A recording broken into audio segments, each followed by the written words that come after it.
વડોદરા શહેરની અંદર જે રહેણાંક મિલકતો જે છે એને ભાડે આપવાના પ્રસંગે જો એક જ ફેમિલી એનો યુઝ કરતો હોય તો તેવા સંજોગોમાં ભાડુઆત તરીકેનો વેરો આકારણી કરવામાં આવતો નથી, એટલે કે રહેણાંક તરીકે જ આકારવામાં આવે છે. પરંતુ આવી કોઈ પણ મિલકત ને જો પેઇંગ ગેસ્ટ તરીકે પીજી તરીકે ઉપયોગ કરવામાં આવતો છે તેવા મિલકતોને કોમર્શિયલ ઉપયોગ ગણીને તેની કોમર્શિયલ ધોરણે આકારણી કરવાની ફરજ પડશે. આ માટે આવનારા સમયની અંદર દરેક વોર્ડ કક્ષાએથી આ પ્રકારની કામગીરી કરવા ત્યાંથી પરિપત્ર કરવામાં આવશે અને તેવી મિલકતોની કોમર્શિયલ ધોરણે આકારણી કરીને વેરા બિલની વસૂલાત કરવામાં આવશે.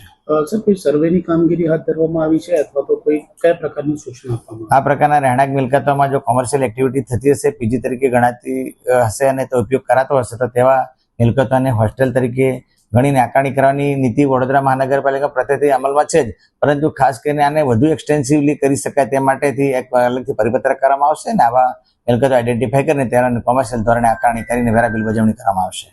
હાલ સુધીમાં કોર્પોરેશનની હેઠળ આવતી કેટલી કોઈ મિલકતો એવી ખરી છે પીજી હેઠળ રાખતા હોય ને જેમની પાસે આપણે વેરા વસૂલતા હોય? એ તો હવે વોર્ડ કક્ષાથી માહિતી મળી શકશે, પરંતુ આ સ્ટેન્ડિંગ ઓર્ડર છે ને આ કોઈ પણ પ્રકારની મિલકતો જેમાં કોમર્શિયલ ઉપયોગ થતો હોય કે હોસ્ટેલ તરીકે ઉપયોગ થતો હોય તેમાં કોમર્શિયલ તરીકે આકારણી કરવાની નીતિ અમલમાં છે જ, પરંતુ વધારે આને એક્સટેન્સિવ કરવા માટે હવેથી પરિપત્ર કરવામાં આવશે. ક્રાઇટેરિયા શું હોય છે કે જે પીજીમાં જે રાખતા હોય એનું ક્રાઇટેરિયા શું હોય છે, એ લોકોનું પ્રોસેસ શું હોતો હોય છે સપોઝ કરાવવું હોય?